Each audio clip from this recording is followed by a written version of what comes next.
The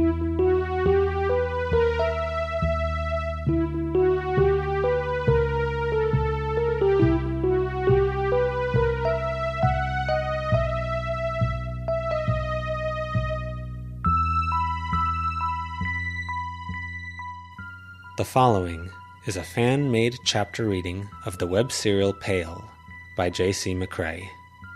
The original text can be found at palewebserial.wordpress.com. If you'd like to donate to the author, please go to patreon.com/wildbow. Thank you and enjoy.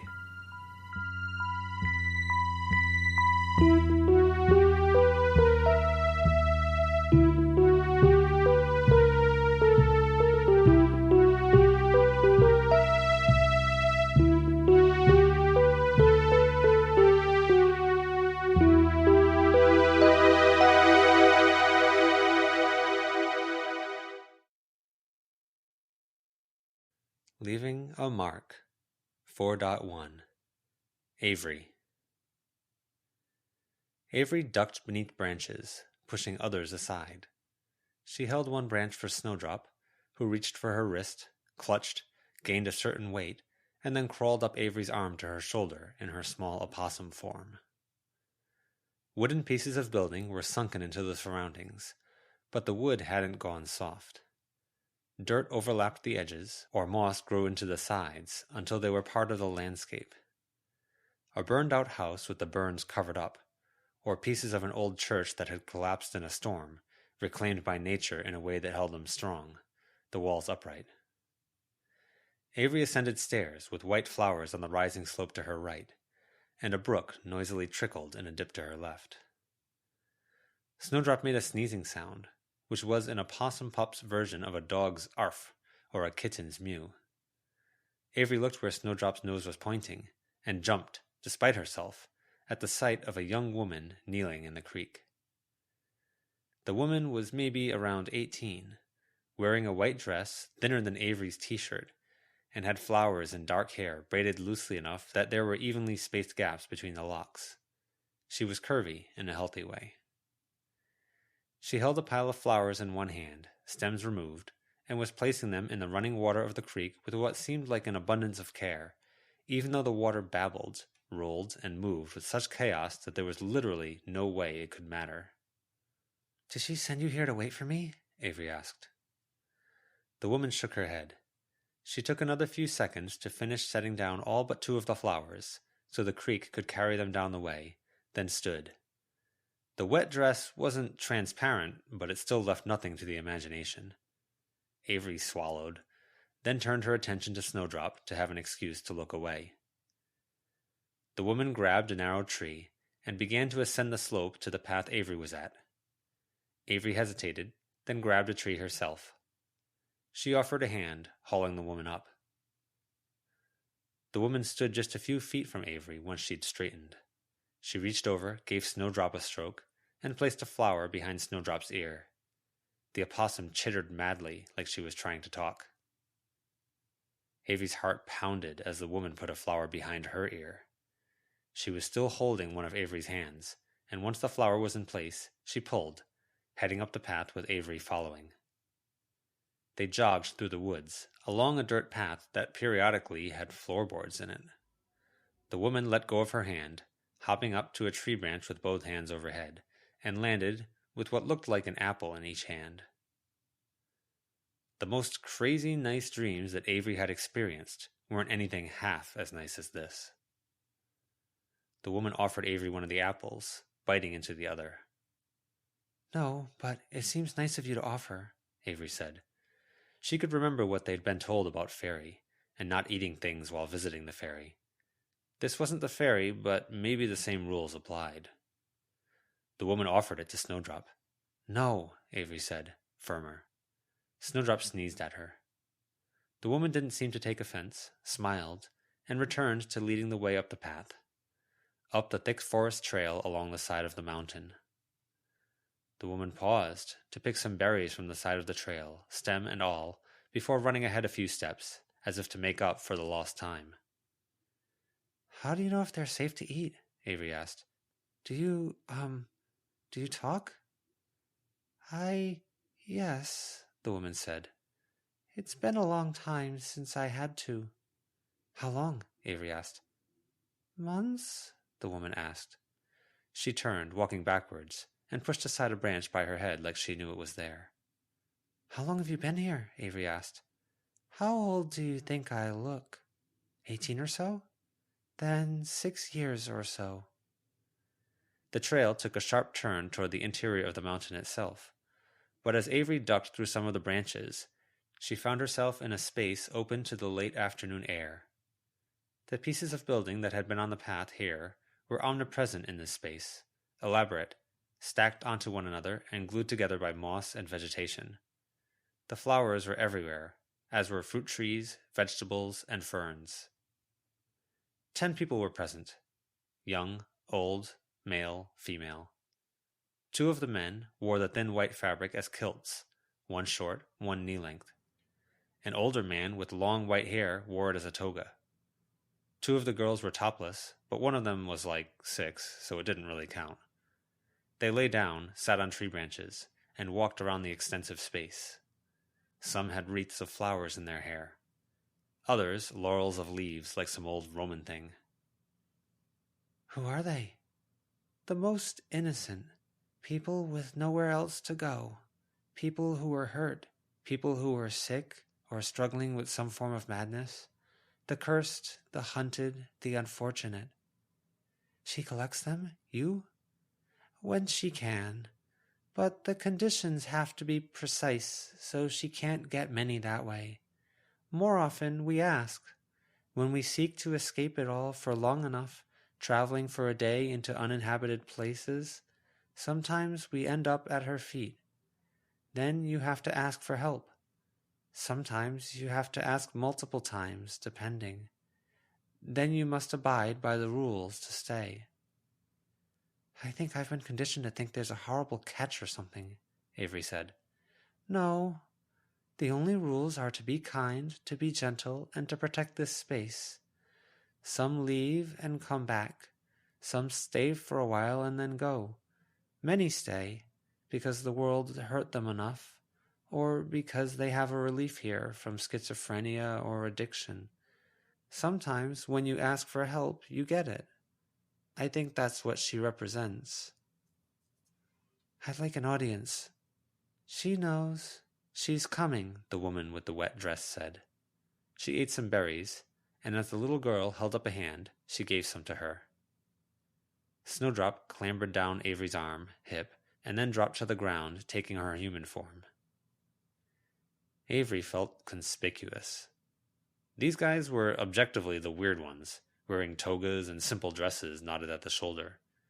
Avery was wearing running shoes, track pants, and a sleeveless jersey, her bag slung over one shoulder. It felt artificial here. Snowdrop looked 11 or so. Her hair was in a high ponytail, she had jeans with massive holes in the knees, and a black tee that was knotted at the side to expose her stomach. It hid part of the message, leaving only the pretty as and the illustration of an opossum with tire tracks through it and bright pink lipstick and blue eyeshadow. Avery guessed it was pretty as roadkill, trying to beat the heat. It was 38 degrees out. But here, at least, it was cool, a breeze moving through the space. I don't want any fruit, Snowdrop said, looking up at her. I can get you something after. It's terrible for me. Bad. Probably tastes awful. After, Snow. They don't even look that juicy. Snow. I want to leave. Avery sighed. There was a guy, maybe 25, who might have been a newer arrival. Everyone here looked healthy and relaxed. He looked like he had a rough time, and he hadn't fully worked out how to let his guard down. A woman was twining the stems of leaves together to make a laurel, sitting so her front pressed against his back, her nose just a few inches from his ear as she worked. The woman who had escorted them lay down on a horizontal post. No fear, no pain. Comfort. No dealing with the scarier world out there. Abundant food, pretty women, company. Not being lonely. It felt like a balm to the soul, a counterpoint to the scarier memories of the trail, which felt weirdly vivid, in contrast to the other memories around it. It was everything she'd thought she wanted, and now that she was here... Scary. Scary? Sad. Weird? Why was all of this so hard to figure out? She was so glad for the people who needed and had this, but she was bewildered and spooked by how much she didn't want to fall into this. I'm thinking maybe I shouldn't tell Verona about this place, she told Snowdrop. I shouldn't tell Louise either, Snowdrop said. Is she treating you well? I'm there pretty often, you know. But she's awful. Tells me I'm not anything like family. I'm horrible. We have a deal where I don't nag her about the smoking and stuff, and she doesn't make me drink my milk or eat her cooking. Sounds like a good arrangement. It's awful, 'cause I'm there, or I'm with Cherry, or I'm with you. It's so boring and stuff. Avery smiled. The people in the glade looked up. Avery did as well. The wind had stopped. She had long legs, taller than the trees or the mountain. A two-toed hoof touched the clearest patch of ground, a narrow leg extending straight up to the alabaster's form, a great pale deer. A second hoof touched down, but it was more diffuse. Both hooves were becoming transparent, bright, until they were like shafts of light with a solid core where they overlapped. The light grew more and more diffused, flaking away like flower petals and dust motes. The solid core remained. A woman with white hair, draped in white furs with light gray freckles, and a few decorative antlers worn so the points turned inward toward herself or were buried in the furs. Avery felt like she should bow. She didn't. Your being was gentler the first time you came, the alabaster told her. That's fair, Avery answered. She thought for a second. I don't think I've become unkind. I've tried to respect your space here. The others will be along shortly. The alabaster sat on a bend of wood that would only serve as a chair to someone of her size, which was a bit bigger than human. The way it bent to fit her form, with armrests that exactly fit her arms, it could only really fit her. Anyone else would slip off or fall through the gap between armrest and seat. Two of the people in white approached. She gave one a fond smile as they began putting gathered white feathers in her hair. The sable prince's footsteps were unnaturally loud and heavy as he made his approach. They felt out of place in this sanctuary. The eerie man in the black suit, black dress shirt with no tire buttons, hair and beard black and barely tamed. There was a rasping sound as a centipede leg and segments rasped against trees and wood. There was a young teen, about Avery's age, atop its head, wearing what could have been a silk bathrobe from the way it hung on him in glittering gold. His hair was straight, fine, and black, his eyes peering through the curtain, his thin-lipped smile wide on the one side. Thank you for your audience, Avery addressed them. What have you discovered? The Sable Prince asked. We have a set of prime suspects. We have reason to believe the Carmine Beast was taken to pieces. We found the likely where in what we call the ruins. We think the pieces were kept for the purposes of gaining her power at a later point. We were able to identify the force driving the Hungry Choir, which led to it being bound.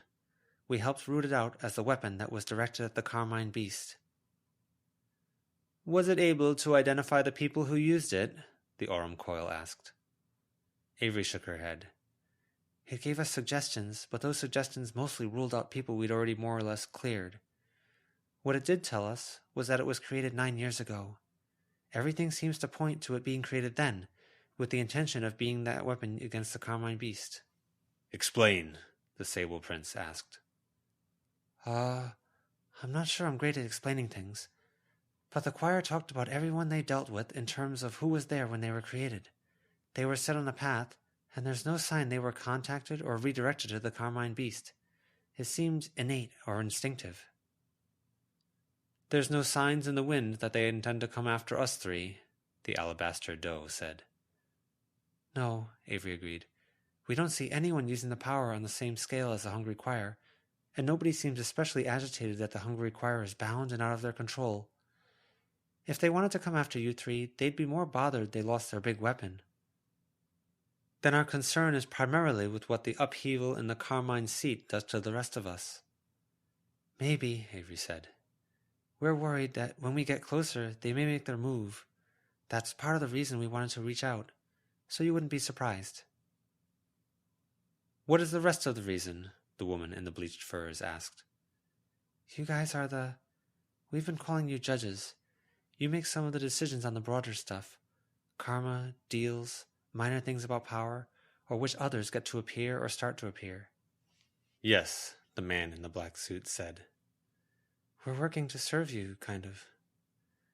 In the same way that we're working to serve you, the boy in the glittery bathrobe said. Practitioners curtail the affairs of the other, and others often make the final judgments on practitioners. Do you have a favor to ask? Can I ask a favor? The boy leaned forward, the centipede lowering its head, until he was almost on a level with Avery. You may. Karma is our currency when judging you, your notions of fairness, and how well you cleave to the roles you assume. Would you spend yours, or make demands on how it is directed? I'd like to say we've done a pretty good job in our role. Reasonably well. We're Kenneth's practitioners. We've made that our job, pretty much. And in doing so, you make the area harder to penetrate. With every action, you belong more to it, and it belongs more to you. We're anticipating going to the school. We're thinking we need to learn some things to make some of our critical moves against the culprit. But we're putting ourselves under the power of others, teachers and stuff. We're kind of seriously worried. This is the domain of man, more than it is ours. Is there a way to guarantee that we could return to our posts or protect ourselves? There are few guarantees. Even in the way you speak, you hedge, and even in things that are certain, you call them maybes. A lot of things are possible, Avery said. The Aurum Coil nodded, cocking his head to one side.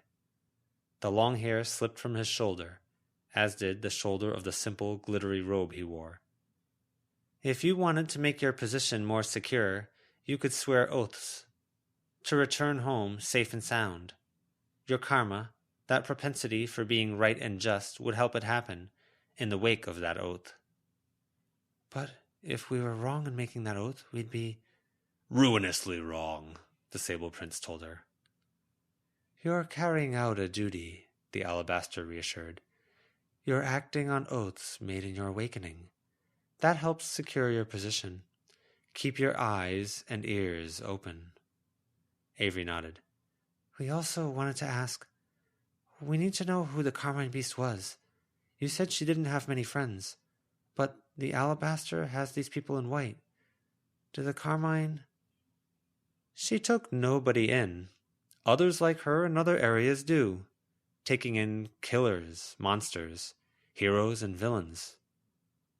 She tried to recruit a fairy in our town, allegedly, and a dog of war, and a goblin. She did not try very hard, the Sable Prince said. If she truly willed it, she could have made it happen. It would cost her power and position, but those things would recover over time. It was an effort for her to even broach the subject, because she was the type to weigh the options before her and inevitably decide that she could do the job best if she did it herself. It kept her busy, and it kept her work consistent. What was she before? Avery asked. The Sable Prince and the Aurum Coil looked at the Alabaster. And why are you looking to her to answer? The Carmine Beast predated us, the Aurum said, but not the Alabaster Doe. She was an animus, a walking intent, the Alabaster said, much as your dog of war is one. I'm not familiar with that. Forces between spirit and incarnation that exist for purpose.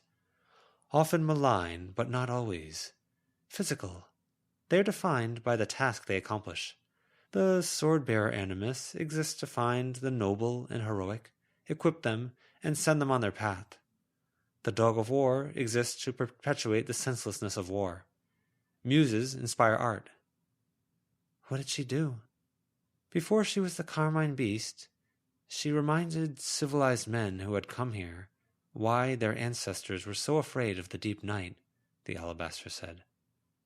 Hen houses emptied, livestock slaughtered, howling that shook hearts, and fangs that took the lives of people who were in the midst of discovering just how dark a forest can be without the torches, candles, and lamps of a nearby city.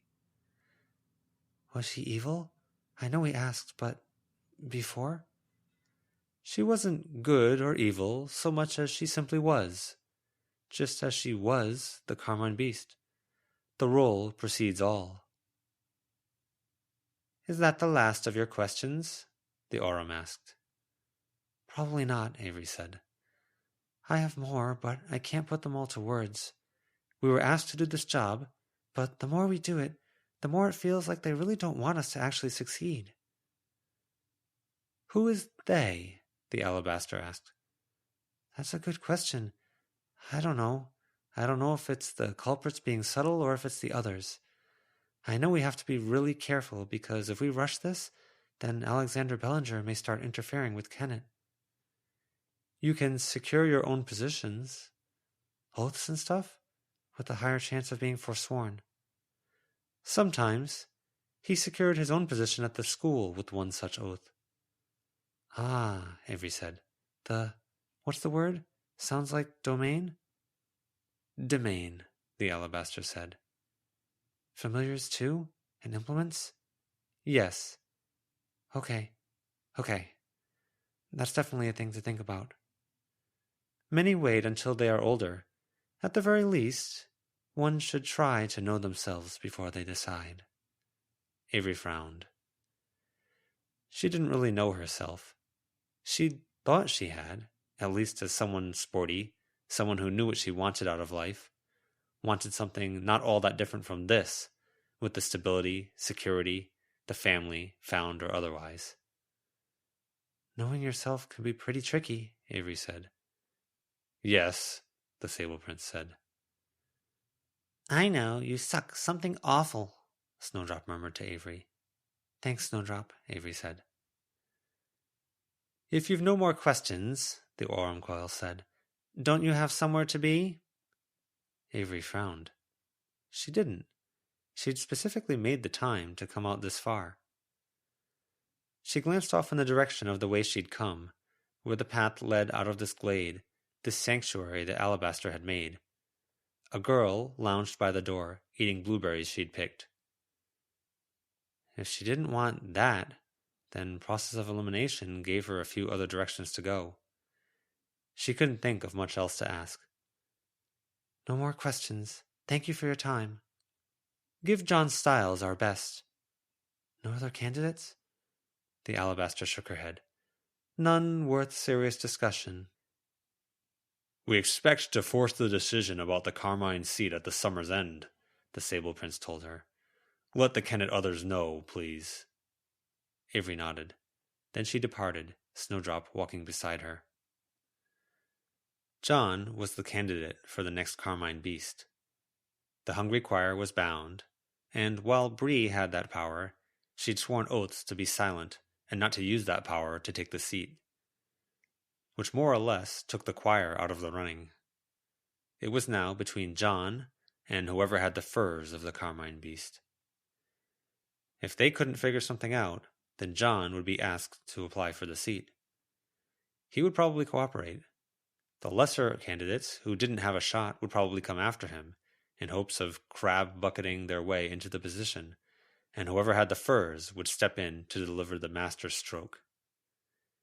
It would be next to impossible to really argue against the woman or the guy who actually wore the fur of the Carmine Beast and whatever else. Then John would be obliterated. And someone untrustworthy would get the power and the responsibility the role offered. Someone who thought nothing of using the choir as a weapon, with hundreds of lives ruined in the wake of it. Edith, Charles, Marichica, and the choir. One of the four had been removed. Edith and Marichica remained as puzzles to be unraveled, and Charles was a big question mark.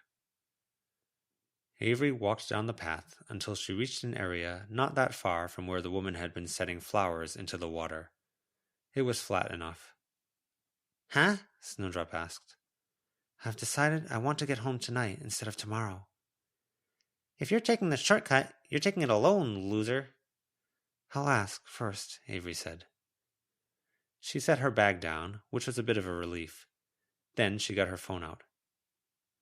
Avery. Done talking with white, black, and gold. I think I'll hurry back. Verona.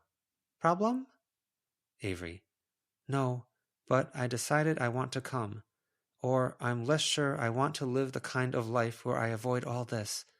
I'm not making sense. Lucy. A. Come. That's good.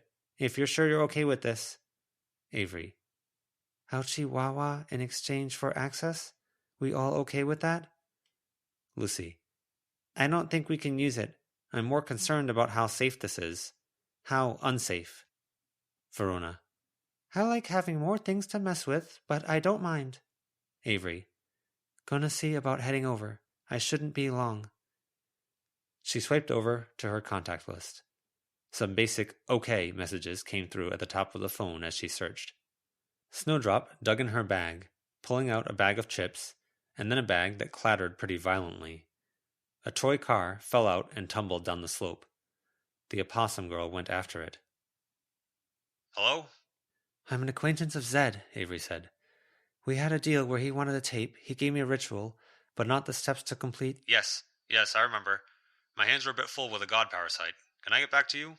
I'll see who I can send. Okay, thank you. Set up. Be ready. I keep my sons and daughters busy. Okay. Zed had given them everything Bree had had on her when they released Bree back to him, as part of the deal where they gave him information on the choir. But there were things from among the stuff that Bree had had that he wanted back, and he'd asked. They'd listed off a few things they'd be willing to trade for, and had probably given Zed a few too many ideas about who they were and what they wanted in the process. Avery wanted to walk the paths, and Zed knew a city mage named Edward, who knew finders who walked the paths, as well as delving into the abyss. In the dizzying series of trades and whatnot, the deal was that if Zed got the tape back, Avery could have more information on the paths, including one trial walk that proved they knew what they were talking about. Avery opened the drawstring on the bag Snowdrop had opened, and began to pull out toy race cars, a toy racetrack, and simple, painted wooden blocks that had been used by Carrie. She connected the toy racetrack in a circle, then arranged the race cars so they were in a circle of equal size, about 2 feet across, sitting upside down in the dirt with tires pointed skyward. She balanced the track over the top of them, the bottom of the plastic track with its narrow lip resting on the tiny wheels. She gave it an experimental spin. Snowdrop returned, the fallen car in hand, and found a place for it. Together they built, square blocks balanced on the track. They were fatter than the track was, which meant they had to sit at diagonals, which made balancing harder. Triangles on top of some of the squares. The phone call came in. Hello? She answered. I'm sending my youngest. They're building the entrance now. Enter. If they aren't there when you arrive, they'll be there shortly after, or I'll take a break to ensure it works. Okay. Good luck with your parasite god. God parasite, not parasite god. But thank you. She hung up. Her first time walking a path since the Forest Ribbon Trail. We're gonna fuck this up, Snowdrop said. I really do understand that you have to talk that way, but it's really unnerving when you're saying stuff so close to that anxious voice in my head, Avery said. Snowdrop reached for her hand and gave it a squeeze. Together they stepped over the carefully arranged blocks. Snowdrop became an opossum because there wasn't much room. Avery knelt, surrounded by the plastic track and the precariously perched houses. It was hot out, the air heavy in her lungs now that she wasn't in the glade. Her track pants had accumulated sweat in her day-long hike, and it made it feel abrasive at the knees, despite the material being meant not to do that. Hustle and bustle and hustle, she began, and she gave the track an experimental push, expecting it all to fall over. And bustle and hustle and bustle and hustle. The track span, heavy with the blocks on it, barely moving in response to the push. But it moved. And bustle and hustle and bustle and hustle. She pushed again. It moved again. It moved more. And bustle and hustle and bustle and hustle. She span again. It completed almost one full circuit. And bustle and hustle and bustle and hustle and bustle. She span again. The blocks weren't falling, like they were glued into place, and the track was moving easily. And hustle and bustle and hustle. The track completed 3 revolutions. Each push now got it to move faster. She looked back, and the blocks, painted in primary colors, had risen higher behind her. She looked forward, and they'd risen more. And bustle and hustle and bustle. The cars below shifted, wheels screeching, and pressing against the connection parts of the track, adding traction. It didn't slow in its rotation, but a smoke with a plastic smell filled the air. Snowdrop sneezed. And hustle and bustle. Buildings shook, rattled, and tumbled in the midst of the smoke. Buildings, not building blocks. Where one bit of a building fell, it found roots somewhere behind. There were multiple rows of buildings moving at different speeds. And hustle and bustle. She reached for the track to keep it spinning and found nothing. She stood, smoke flowing around her, buildings moving. She exhaled, clenched her fists, and relaxed them. While she was thinking about it, she pulled her mask on and grabbed her cape. The smoke cleared, and she stood on a flat rooftop. Snowdrop hopped down. The horizon had an intensity to it, like it was sunset, but it was teal and seafoam. Between her and the horizon, in every direction, were buildings. They were arranged in a perfect grid, all uniform in height, but some were peaked and others were flat. All were brightly colored: reds, blues, bright yellows, green. She walked to the roof's edge, looked down, and saw traffic about 10 floors below. The cars were racing, kicking up exhaust and the smoke of tires. They didn't stop at intersections, but wove past one another, all on one-way streets. The gaps between buildings weren't far. There was a crash and a clatter, a plume of smoke like something had collapsed. It was a guy, 15 or so, with a wispy mustache, goggles, and a bunch of gear. He had a tank at his hip, a bag, some rope, some climbing stuff, and what looked like headphones. It was the headphones that he pulled away from his ears. "Dude! Avery. That your familiar? Boon companion from the Forest Ribbon Trail, Snowdrop." "I hope you get my friend here killed," Snowdrop said, solemn. "She doesn't," Avery said. "She can't help but say the opposite of what she means." "That's not something I've seen before. Companion off the trail. The liar thing is annoyingly common in some places." "I could tell you how, tell you about a detour, trade info for info," she said. "I want to keep walking the trail. You guys are apparently the ones to ask." "I'll tell my dad. Speaking of, he didn't give me much time. School's over, and he's really on my case about the non-school stuff. I'm supposed to pay him back for losing this stupid paper airplane of his." "Sounds rough," she said. "Working all summer. I'm going to spend more time on the paths and in the abyss than I do in reality." "The abyss is like the ruins, right?" I've been to the ruins." "Is being on land like being underwater?" "No." "Do you have ear protection?" Avery shook her head. "It's going to get loud," he said. He pulled off his headphones, handing them to her. "Are you going to be okay?" Avery asked. "Is Snowdrop?" "I'm super wimpy," Snowdrop said, looking up at the kid. "It's loud, but it shouldn't destroy my ears or hers. It's good to have certain things. Oxygen, protection from the ears and eyes, spare clothes you can pull on to cover every bit of your skin." He nodded. "Over there," he said. He pointed.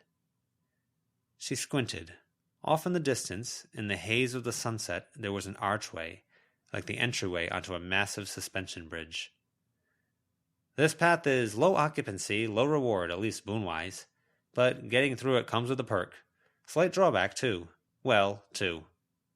3. Avery raised her eyebrows.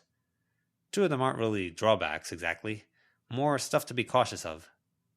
What perk? You'll find you're really good at racing through incoming traffic. I'm talking driving on the wrong side of the road, driving through a red with cars in the way, running and biking too. That sounds like the stupidest thing ever, Snowdrop said. It sounds pretty cool and niche, Avery said. I have a hard time imagining myself using that. Drawback 1 is that you'll be kind of annoyed when you're not the one driving. I'm 13. I won't be able to do my own driving for a while. Jude frowned. That could be a bigger drawback when my parents have to drive me places a lot. We could back off. I can show you how to exit. Avery frowned. What are the other not-quite drawbacks? This is a path that can get you from one place to another, but every time you do it, it gets harder. I'll have to follow you, or I'll get in the way. Avery nodded, a good thing to be aware of. And that perk? It doesn't make you perfect at driving into incoming traffic. It makes you really good, but if you lean too heavily into it, you will end up smeared on the pavement eventually. Avery made a face behind her deer mask. You can back down. I won't think less of you, he said. What you think of me isn't really part of it. Just... She had to dwell on it for a second. Did this feel right? Closing doors. It felt more right than what she'd been assuming was what she really wanted. That safe, comfortable, cuddly, and accepting environment. She looked down at Snowdrop.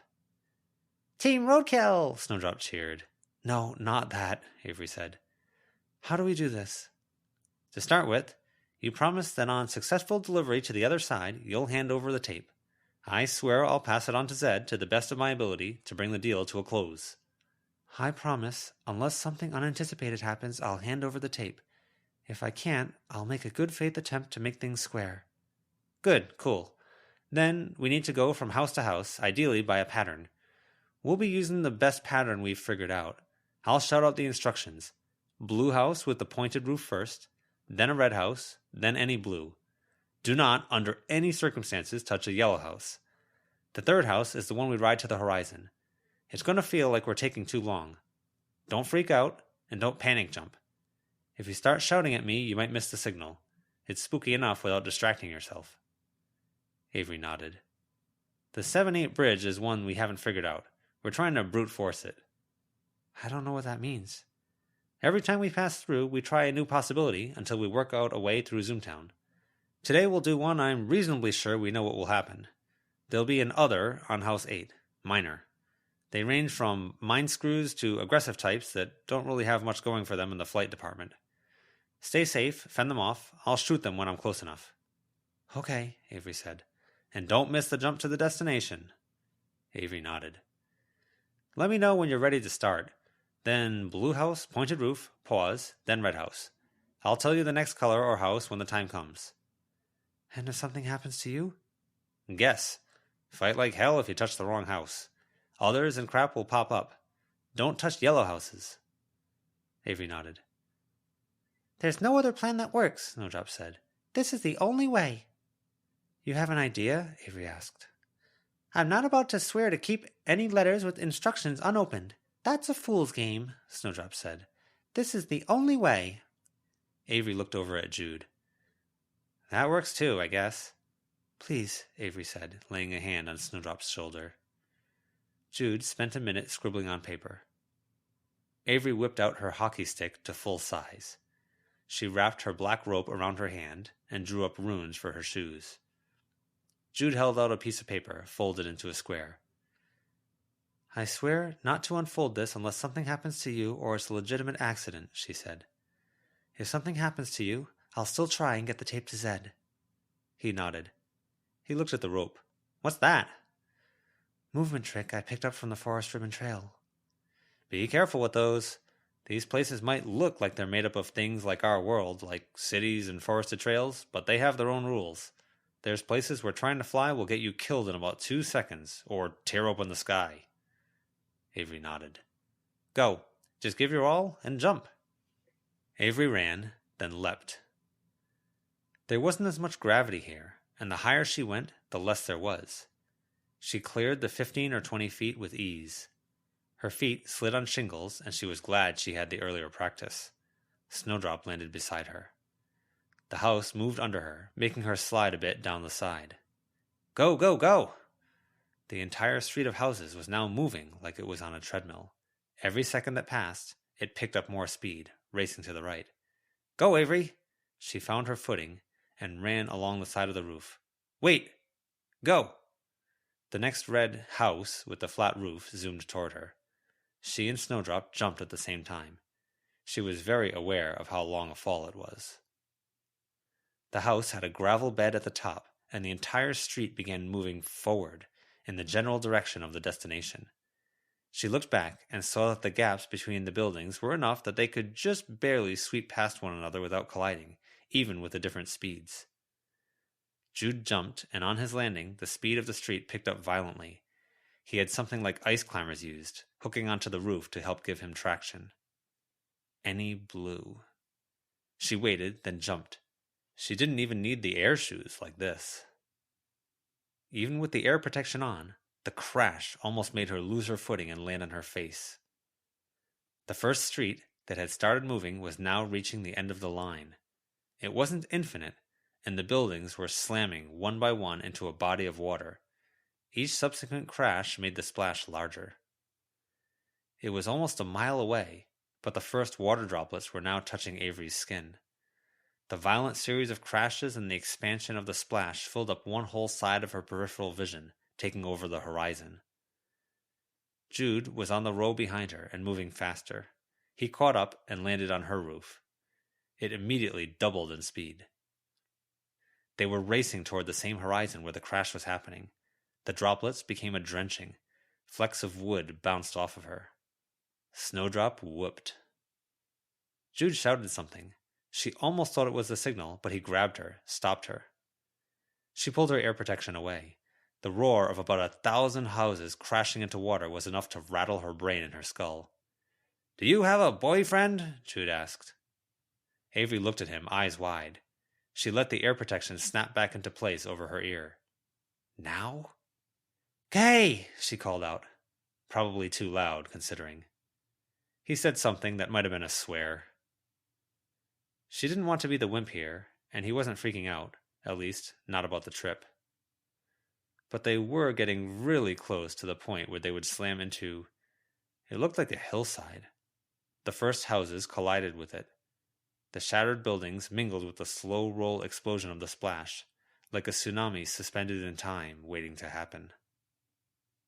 Jude held out a hand, holding it up in a stop motion, not aimed at her. She reminded herself again that he wasn't freaked out. About 10 houses down, a house crashed into the rock. A second later, 9th through 6th had. Every single house that was waiting for them was yellow. 5, 4, 3. Now! Jude shouted. They leapt. A piece of shattered roof flew through the air, slamming into a house not far from the big rock, right beneath them. Avery hooked it with the end of her hockey stick to help secure her landing. She caught Snowdrop's hand. They raced away from the ongoing collapse. A metal beam from an annihilated building slammed through the yellow building right next to them. Jude tapped her shoulder. She moved the air protection. Blue, blue, red. Easy until house 8. Go, I catch up. Snowdrop became an opossum and clung to her as she timed her leap. Her landing was rough, and she was glad she'd wore the track pants. Gravel dug into the side of her leg, even with the fabric in the way. The heel of her wrist took a bit of a beating, but nothing worse than she'd suffered in soccer. Now that she was into the swing of it, the first hard part done, she could experience the thrill. Riding a row of buildings at about 200 kilometers an hour. She whooped. Snowdrop sneezed. Blue, sloped rooftop. She threw herself forward so she'd land with the slope waiting for her, rather than land on the slope and keep going. Her feet skidded, runes flaring hot against the sides of her feet, with dust exploding out from around shingles. It made the landing softer. Momentum still carried her, and since it couldn't carry her left with the slope to brace against, it became more forward momentum. Snowdrop went human, grabbed a chimney, and grabbed her wrist. You're the best, Avery shouted. I don't know about that. Red. They made the jump. Jude followed, coming from another set of buildings. His landing was rougher, but he was dressed for it. No skinned palms. House 8 is supposed to be peaked red for this run. Avery nodded. They waited until peaked red showed up, then made the jump onto the pointed roof. By the time Avery stopped skidding, a woman had emerged from a window set into the roof. You've killed me, the woman said, eyes wide. You set them moving, and now I'm going to crash into the water and die. What have you done? Ignore her, Jude called out. Do you know how many thousands live in these buildings? How many you've murdered? The woman asked. Yes, Snowdrop answered. The woman seemed disconcerted by that. She found her bearings. Senseless. You don't think about what you're doing. You humans leave destruction in your wake. Avery hated this as she backed away, stick held out, and avoided the woman who crawled across the roof. It wasn't that the woman was really getting to her, even though she kind of was, but that unhinged tone, the strange atmosphere. Ugh. Please, save me! Don't let me die! The woman begged. Do one good thing in all this senseless killing. Jumping soon, Jude said. He had a gun out. Watch yourself! Blue, now! They made the jump. The speed they were moving and the impacts seemed disconnected. Rough, but it felt more like dream logic than reality. They kicked into movement, moving parallel to the prior house. I almost had you, the woman on the house shouted, before laughing maniacally. You believed me for a second. Avery backed away a bit more. Snowdrop grabbed her hand. The woman hopped over to another house, then hopped to the house adjacent to their own. She bared her teeth, face stretching into something at the very limits of humanity, and then she jumped. Jude shot, putting a bullet in the woman's face. It took most of the face and head off. She hit the roof, went limp, then immediately started moving again, scrambling forward, mostly headless. Jude aimed, but Avery was quicker, swatting the woman with the hockey stick. Off the roof and down to the street below, where cars were somehow not all crashing and burning as the streets moved erratically. He gave her the thumbs up, then tapped his ear. She removed her ear protection and winced. About 75% of the buildings had gone splat against the horizon, and the noise was still working on reaching them, a deafening rumble. Red, green, green, then goal! Make sure you get the timing right. It's deceptive. If you're not sure, go back to green, go forward to green, then try again. Go ahead. She went, glad to get away from the woman, and the place she'd felt that uneasiness. Red, green, green. Easy enough. The arch zoomed her way. She waited, judged, and then leapt. She landed, rolling with the landing, even with the backpack on, and lay there, arms spread, huffing. Snowdrop went human and mimed the posture, lying with her head resting on Avery's wrist. The crashing in the distance continued. Her mind was so geared into the movement of the streets that it was hard to put down, like phantom images on the back of her eyelids. She just caught her breath and felt her brain sort out that information, putting it tidily into place. The crashing went quiet. She raised her head, looking for Jude, and saw him at the edge of the bridge, lowering his hands from his ears, watching the scenery. She removed her ear protection. That was Zoomtown, Jude said. I had a trinket to help you if you fell. I was so sure I'd get to use it and be the hero. Sorry, Avery said. She sat up, pulled her bag around to her front, and dug for the cassette, which she'd put in a protective case. She handed it to him along with the folded-up paper. You did about twice as well as I was expecting you to, he said. There's more to this than just getting to the end, though. If you want to explore new paths, there's some problem-solving. You've got to work out the logic of how these places are put together. There's that brute forcing I mentioned, but only when we have to, or when we have a pretty good idea of the outcomes. For all that stuff, it's good to have help. Makes sense, she said. I can recommend you to my dad, if you want to do more of these. I think I might stick to established paths for a while, she said. The Forest Ribbon Trail was rough on me. doing this with help. Snowdrop cleared her throat. With 2 people helping, I'm getting back on the bike, I guess? Sure, Jude said. But, do you think you could give me a better deal than your dad? What do you mean? I need the basics. I want a few good, easy paths. Each path we do makes the rest a bit easier, right? Jude nodded. I want basic finder info, like I'd get if your family taught me, but without anything too complicated. I can tell you about a side path off the Forest Ribbon Trail, and you can try convincing your dad you laid on the charm and convinced me or something. Maybe he won't be so mad about the paper airplane.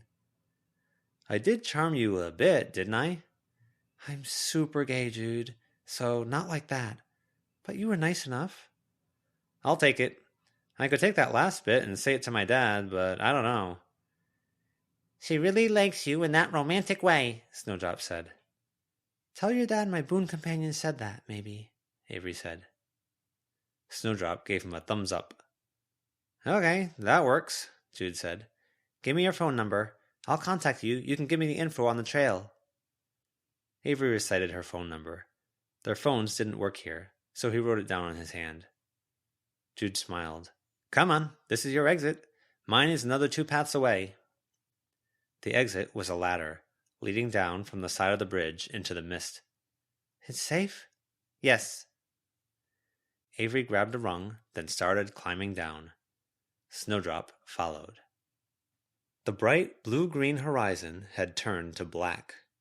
The black, she'd thought, would become the night sky in Kennet. It didn't. As it happened, the ladder took her into a storm drain. The first thing she did was to text her friends to let them know she was okay. She had to whack the drain cover with her hockey stick to remove it. She got her bearings, figuring out where she was, and then walked home. She was a block from home when she saw herself, wearing a short dress with red sequins all over it, standing at the corner. Oh, it's a hand-me-down from Sheridan, Avery said. I never liked wearing red while having red hair. I thought it made my face look red too, but apparently not. It looks so red, Snowdrop said. I did some makeup. You're way better at it than me. Were you going to go to the party as me? Avery asked. The other Avery shook her head, then shook it more vigorously. The glamour came away. It was Lucy, and Lucy looked stellar in the red sequin dress with red sandals. I thought about it, Lucy said. But I tried to imagine what I'd end up doing, and I couldn't imagine doing much of the stuff you'd do at a party without feeling like I was betraying you. Avery nodded. But you wanted to? I was morbidly curious if people would look at me differently, Lucy said. It would have been an experiment. I'll go as me. And I'll go as me. But first I need to have a quick, fast shower and pick something to wear. I'm just surprised. You sounded so down on the idea before. Avery had hated the idea of attending after weeks of lead-up, hearing about the games that were planned, the anticipation of boys talking about girls and girls talking about boys. Ian and Noah were partnering up, and it really did feel like she was the odd one out. So when they talked about trying to fit in a meeting with the judges, Avery had volunteered. Lucy and Verona were covering for her on the 48-hour round trip, which was really only a thing now that school was done and report cards were out. Avery had kind of wanted to get away from it all, and weirdly, it felt like she'd found her way back to it all a little bit. Walking in the forest without freaking out, dealing with a freaky person lost, walking a path. Now a party. I had a few little wake-up calls, Avery said. It was good for me. The Zoomtown path was... Snooze fast, Snowdrop said. So fun, Avery decided. And scary, but fun. Scary for us too, you know. Avery smiled. It felt awful to think it, but she really was glad she wasn't totally alone in being so spooked by the way things had gone with the trail. Come on, we need to figure out what you're wearing. And if you can't do your makeup and hair, I want to try, Lucy said. It's got to be easier than my hair. Lucy's hair was down to her shoulders, wavy and glossy. She had hoop earrings in, which looked great against the dark hair. Avery hadn't even noticed the earrings when Lucy had worn her face. I was just going to run a comb through it and not do a ponytail. Oh my God. No, Avery, Lucy said. Want to come, Snow? Yeah, sorta, Snowdrop said. Instead of hanging out with Cherry? You miss your friend? Lucy asked. Nah, Snowdrop said. Go then, Avery said. Oh, wait, take the snacks we didn't finish. Terrible, making me be a mule for you. Avery gave Snowdrop the chips, the last of the milk, the protein bars, and the last half sandwich.